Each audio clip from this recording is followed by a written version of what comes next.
मोदी जी बोला है कि 6 लाख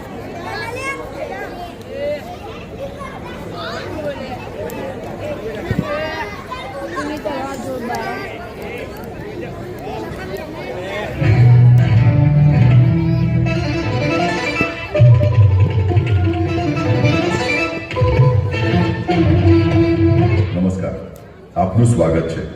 આજે આપણે એક બહુ જ રસપ્રદ વિષય પર ઊંડાણપૂર્વક ચર્ચા કરવાના છીએ. આપણી પાસે શતાબ્દીનો શંખનાદ પંચ પરિવર્તન નામના એક નાટક પર આધારિત કેટલાક સ્ત્રોત છે. અને સાચું કહું તો આ માત્ર એક નાટક નથી, પણ એક મોટો સવાલ છે.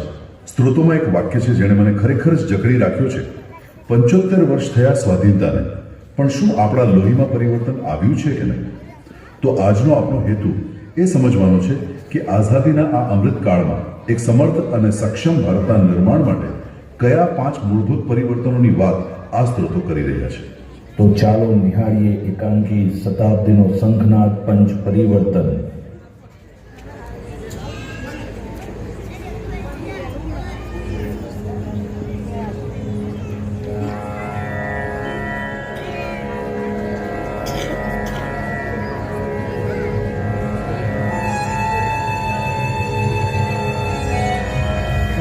પંચોતેર વર્ષ પૂરા થયા સ્વાધીનતાને, પણ આપણા લોહીમાં પરિવર્તન આવ્યું કે નહીં? ચાલો જોઈએ એક નમૂનો. ઓમ રીમ સૂર્યાય નમઃ, ઓમ રવાય નમઃ, ઓમ ભાસ્કરાય નમઃ, ઓમ નમઃ શિવાય, ઓમ નમઃ શિવાય, ઓમ નમઃ શિવાય. એલા સામજી, છેટો ઉભો રહેજે, અડી ના જતો. હજી તો નાઈને પૂજા કરી છે. કાકા, માફ કરશો, હું તો તમારાથી ઘણો આગો છું. હું જ્યાં તમારા માર્ગમાં આવ્યો છું. આગો રહેજે, તારા પડછાયાથી પણ અમને આભડછેટ લાગે. તમે બધા તો અસ્પૃશ્ય કહેવાઓ, તમારાથી અમને અડાય પણ નહીં. પણ કાકા, લોહી તો મારું લાગ છે અને તમારું. આપણા દેશને આઝાદી મળે આજે 75 વર્ષ થયા, અને આજે 75 વર્ષે હું અસ્પૃશ્ય. ગજુ, આ શું કહે છે?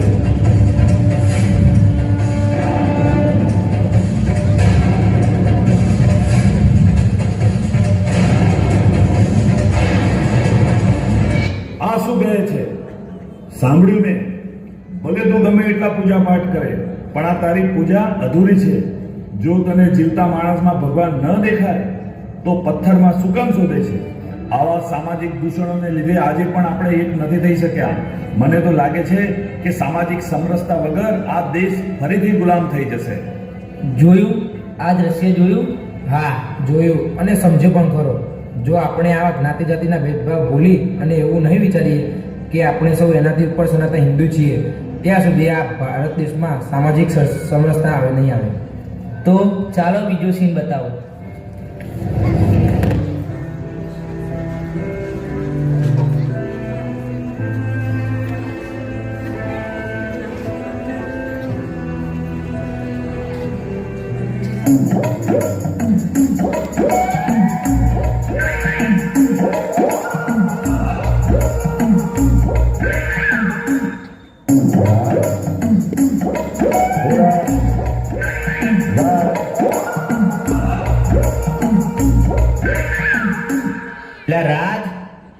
એલા રાજ, 15 મિનિટથી તારી સામે બેઠો છું, મોઢેથી બોલ ને. અરે ડેડ, વોટ્સઅપ પર મેસેજ કરે તો ખરો. હે ડેડ, હવે મોઢેથી બોલવાનો ટાઈમ કોની પાસે છે? જોયું?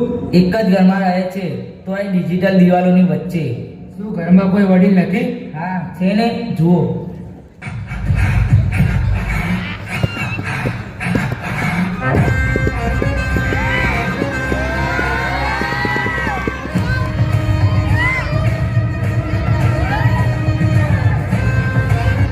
રાજ બેટા, આ બધું શું છે? અને ગજુ, વાંક તારો પણ છે.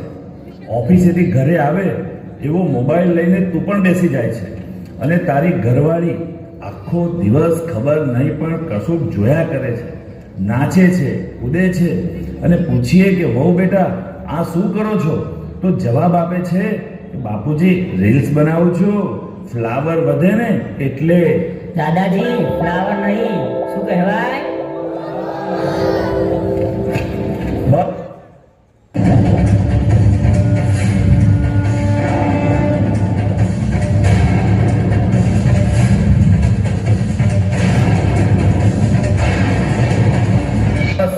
બહુ થયું. ગજુ, રાજ, આજથી આપણે નિયમ બનાવીએ. આ રવિવારે બધા આપણો ફોન બંધ રાખીશું. આપણે સાથે બેસીને ભોજન કરીશું અને આપણા કુળ દેવી દેવતાઓ અને વીરોની વાતો કરીશું. આનું જ નામ કુટુંબ પ્રબોધન. વાહ દાદાજી વાહ. હા, સાચી વાત છે. આજે સમર્થ અને સક્ષમ ભારત બનાવવા માટે કુટુંબ પ્રબોધન અત્યંત જરૂરી છે. પરિવાર સાથે બેસે, એકબીજાને સાથે સમય વિતાવે, એકબીજાના વિચારો જાણે, એ ખૂબ જરૂરી છે. તો ચાલો આગળ વધીએ.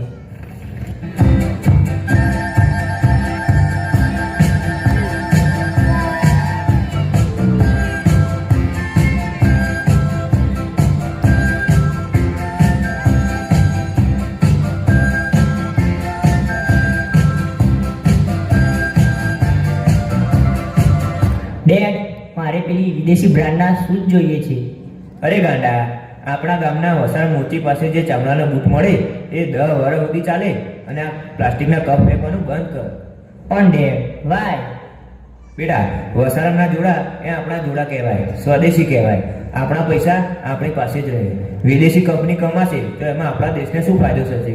તો તે કહે, અને આપણા આદરણીય વડાપ્રધાન શું કહે છે આ બાબતે સાંભળ. अब हम कोई विदेशी चीज का उपयोग नहीं करेंगे. हम गांव गांव व्यापारियों को शपथ दिलवाएं, व्यापारियों को कितना ही मुनाफा क्यों न हो, आप विदेशी माल नहीं बेचोगे. लेकिन दुर्भाग्य देखिए, गणेश जी भी विदेश से आ जाते हैं. छोटी आंख वाले गणेश जी आएंगे. गणेश जी की आंख भी नहीं खुल रही है. અને આ પ્લાસ્ટિકનો ત્યાગ કર અને પર્યાવરણ બચાવ. પણ દાદાજી, અમારી સ્કૂલમાં દર વર્ષે વૃક્ષારોપણ તો કરીએ જ છીએ ને. પર્યાવરણ સંરક્ષણ એટલે માત્ર વૃક્ષારોપણ નહીં, પણ જીવન જીવવાની પદ્ધતિ. અને સ્વદેશી એટલે આપણું ગૌરવ. જે દેશ પોતાની સોય નથી બનાવી શકતો એ જગતગુરુ કેવી રીતે બનશે? સાચી વાત. દરેક નાગરિકને પોતાનું કર્તવ્ય સમજી પાણીની બચત, વૃક્ષ સંરક્ષણ અને પ્લાસ્ટિકનો ત્યાગ કરવો જોઈએ. આને જ પર્યાવરણ સંરક્ષણ અને સ્વ આધારિત જીવન કહેવાય, ખરું ને? તો બોલો, ભારત માતા કી. આગળ વધીએ.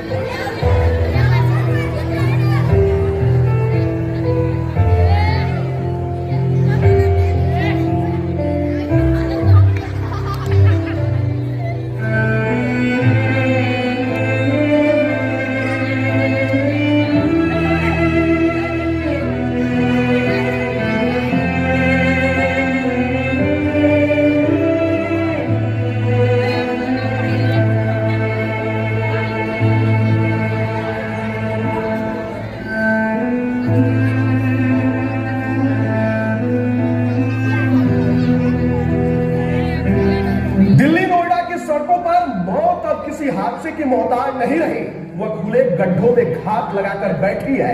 नोएडा में युवराज की मौत का जख्म अभी भरा ही नहीं था कि अब दिल्ली में एक और परिवार की दुनिया उजड़ गई. रोहिणी में रहने वाले कमल की मौत ने सिस्टम, पुलिस और सरकारी एजेंसियों की संवेदनहीनता को एक बार फिर बेनकाब कर दिया है. यह सिर्फ एक ઓય, આ રીલ બનાવવાનું બંધ કરો. કોઈની જિંદગી જાય છે અને જલ્દી કોઈ એમ્બ્યુલન્સ બોલાવો. આ જ આપણી શોકાંતિકા છે. આપણને અધિકારો જોઈએ છે, પણ નાગરિક કર્તવ્ય ભૂલી ગયા છીએ.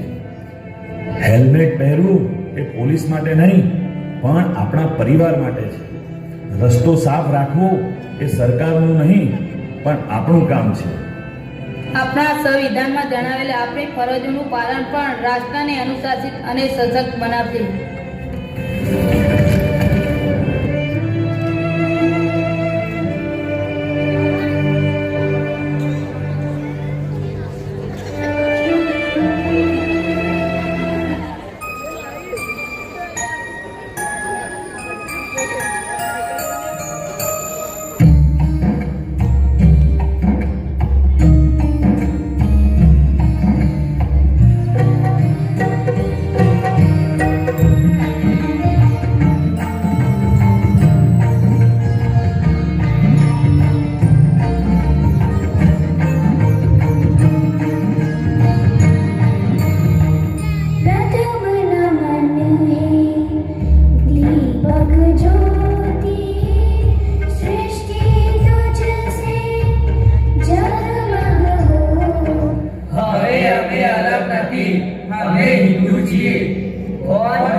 પ્લાસ્ટિક મુક્ત કરીશું.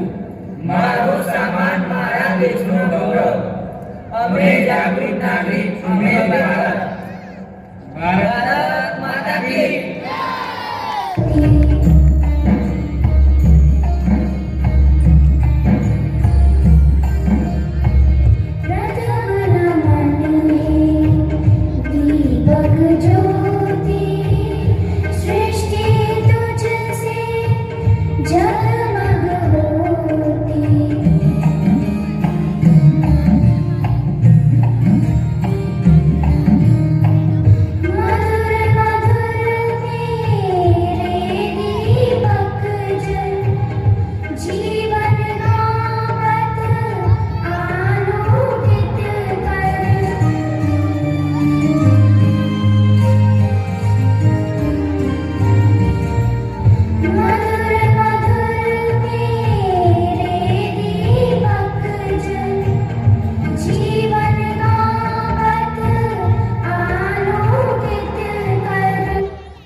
સર્વે દર્શક મિત્રોને નમ્ર વિનંતી કે ચાલો આપણે સૌ આ 5 પરિવર્તનો આપણા જીવનમાં લાવી આપણા રાષ્ટ્રને એક મજબૂત હિન્દુ રાષ્ટ્ર અને સક્ષમ ભારત બનાવીએ.